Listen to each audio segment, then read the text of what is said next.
दोस्तों, Adani power limited की बात करें तो यहाँ पे काफ़ी बड़ी अपडेट निकल के आ रही है। अब आपको ये पता होगा कि अदानी पावर इंडिया के अंदर पावर ट्रांसमिशन का बिजनेस सम करती है और खुद पावर बिजली भी बनाती है। कंपनी न्यूक्लियर एनर्जी में भी एंट्री कर चुकी है। अब यहाँ पे सरकार से कुछ परमिशन मांगी थी जिसका विरोध हो रहा है। पूरी अपडेट क्या है उसको अच्छे से समझेंगे और आने वाले इसमें अदानी पावर के अंदर क्या संभावना बन रही है। अदानी पावर ने बहुत ही शानदार रिटर्न दिया है, लेकिन पिछले कुछ समय से स्टॉक में गिरावट दिखाई दे रही है, दबाव में स्टॉक है। ऐसे में क्या आने वाले समय फिर से वैसे ही बेहतर करेगा। कोविड काल के बाद ये स्टॉक एक बहुत बड़ा मल्टीबैगर साबित हुआ, लेकिन अब इस समय थोड़ा ठहराव आ गया है। तो समझेंगे सारी बातों को इस वीडियो के माध्यम से, इसके फंडामेंटल भी जानेंगे और बड़े फंड हाउस का रुझान स्टॉक को लेकर देखेंगे, क्या बड़े फंड हाउसेस में इन्वेस्टमेंट कर रहे हैं इस समय।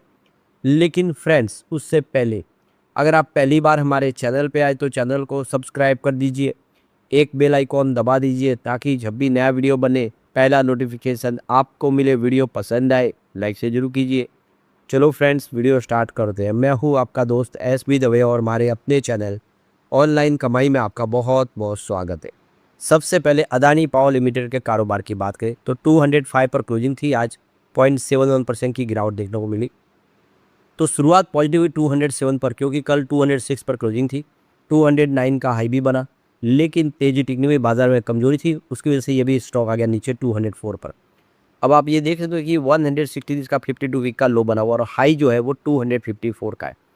अब इस समय स्टॉक अगर आप देखें तो अपने ऊपर के लेवल से लगभग आपको 50 रुपीज़ डिस्काउंट पे आता हुआ दिखाई दे, यानी 50 रुपये इसमें स्टॉक डिस्काउंट पे आ गया है, क्योंकि 254 से 204 के आसपास की आज की लो प्राइस बनी, यानी ये स्टॉक 50 रुपीज़ डिस्काउंट पे है इसमें। तो अब इसके अंदर जो संभावना बने उस हिसाब से स्टॉक वाकई काफ़ी नीचे आ गया है। वैसे 116 से अभी भी ऊपर है, लेकिन स्थिति यह है कि यहाँ से आने वाले समय बेहतर फिर से करता हुआ दिखाई दे सकता है। एक बड़े ट्रिगर का इंतजार कर रहा है। अब इसकी परफॉर्मेंस देखें तो वन डे का जो रिटर्न है ना, वो आप देखिए यहाँ पे लगभग 0.3% नेगेटिव रिटर्न है। अगर हम 1 मंथ की बात करें 4.34% के आसपास की गिरावट हुई है। 3 मंथ में यहाँ पे 3.63% की गिरावट हुई है, यानी पिछले 3 महीने से स्टॉक दबाव में। लेकिन 1 ईयर का रिटर्न 75% पॉजिटिव है, जो काफ़ी अच्छा है। अगर हम बात करें 3 ईयर की तो यहाँ पे इसने 257% का ज़बरदस्त रिटर्न दिया है और पिछले 5 सालों में तो 1113% का बम्पर रिटर्न दिया है। एक बहुत बड़ा मल्टीबैगर साबित है। उसकी प्राइस तो देखें 28 रुपये के आसपास थी कोविड काल में।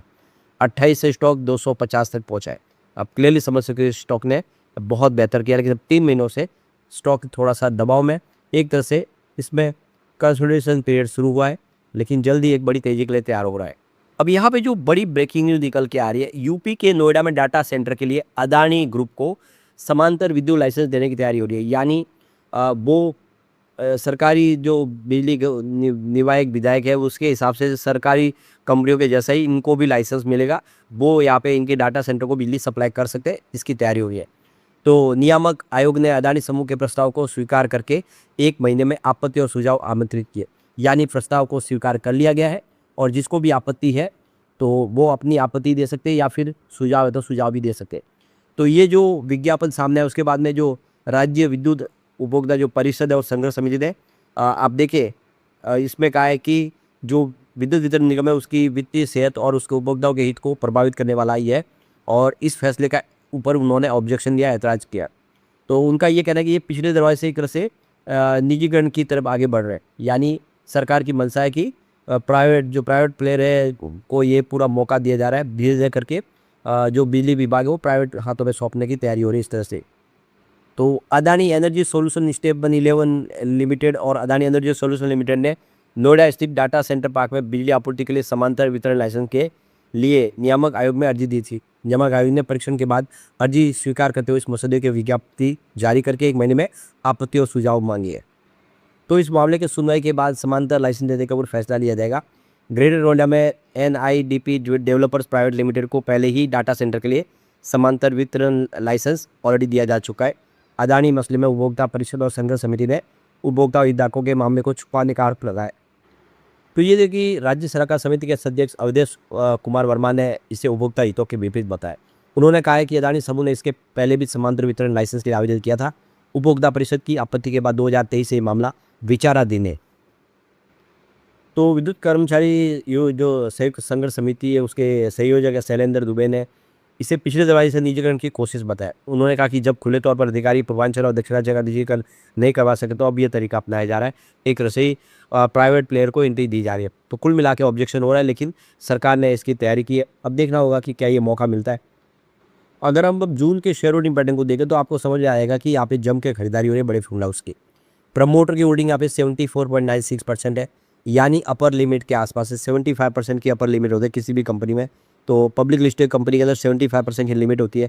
यहाँ पे 75% के हिसाब से ही आप देखें तो 74.96%, यानी प्रमोटर ने अपनी पूरी होल्डिंग ली हुई है। ये उनकी स्थिति पकड़ मजबूत होने का एक इशारा है कि उनकी पकड़ कंपनी में पूरी मजबूत है। अब यहाँ पे एफआई और एफपीआई ने अपनी होल्डिंग इंक्रीज कर दी है। 11.73% की होल्डिंग थी मार्च में, जो बढ़ के 11.76% हो गई है। एफआईआई को पूरा भरोसा है इस स्टॉक पे और इनकी संख्या भी बढ़ चुकी है। पहले 524 थे एफआई, वो अब इन्वेस्टमेंट करते हैं, वो बढ़ के जून में 568 हो चुके हैं। जम के खरीदारी करें और निवेशकों की संख्या भी बढ़ गई है। जबकि एफआई बाजार से पैसा निकाले उसके बाद भी उनका अदानी पावर में निवेश बढ़ना एक शुभ संकेत है। म्यूचुअल फंड ने भी अपनी होल्डिंग इंक्रीज कर दी है। 3.62% की होल्डिंग थी, जो बढ़ के 3.92% हो गई, यानी ज़बरदस्त निवेश म्यूचुअल फंड ने भी यहाँ पे कर लिया। म्यूचुअल फंड की संख्या भी बढ़ चुकी है। पहले 13 म्यूचुअल फंड निवेश करते थे, अब वो बढ़ के 36 तक पहुँच गए, यानी म्यूचुअल फंड की भी पहली पसंद बन चुका है। इसके अलावा जो इंडिया के बड़े फंड हाउस है इंस्टीट्यूशनल इन्वेस्टर, उन्होंने भी अपनी होल्डिंग बढ़ा दिया। 15.42% की होल्डिंग थी मार्च क्वार्टर में, जो जून में 15.83% हो चुकी है। अब यहाँ पे सवाल निकल के आता है कि अगर एफआईडीआई म्यूचुअल फंड सब खरीदारी करे तो किसको नुकसान हो रहा है, यानी कौन यहाँ से निकला? वो है रिटेल इन्वेस्टर। रिटेल इन्वेस्टर डर के मारे यहाँ से निकल रहे और एक तरह से वो यहाँ के अपना जो मौका है कमाने का वो गंवा रहे। यहाँ पे बड़े फंड हाउस नीचे से खरीदारी करे, वो इशारा है कि ये स्टॉक आने वाले समय में कमाल कर सकता है। और इसीलिए रिटेल इन्वेस्टर पैसा नहीं कमाते बाजार में, क्योंकि जिस स्टॉक में उनको बने रहना चाहिए वहाँ से वो निकल जाते हैं। ये एक तरह से उनके साथ ये गलती होती है, क्योंकि बहुत सारे लोग उनको भ्रमित कर देते हैं, अच्छे स्टॉक से उनको बाहर निकालते हैं, क्योंकि उनको वो खरीदने होते हैं बड़े फंड हाउस को। अब यहाँ पे देखिए 2 फंड हाउस ने भारी निवेश किया, जिनका नाम यहाँ पे शेयर होल्डिंग पैटर्न में दिखाई दे रहा है। तो वो है एसबीआई निफ्टी 500 इंडेक्स फंड।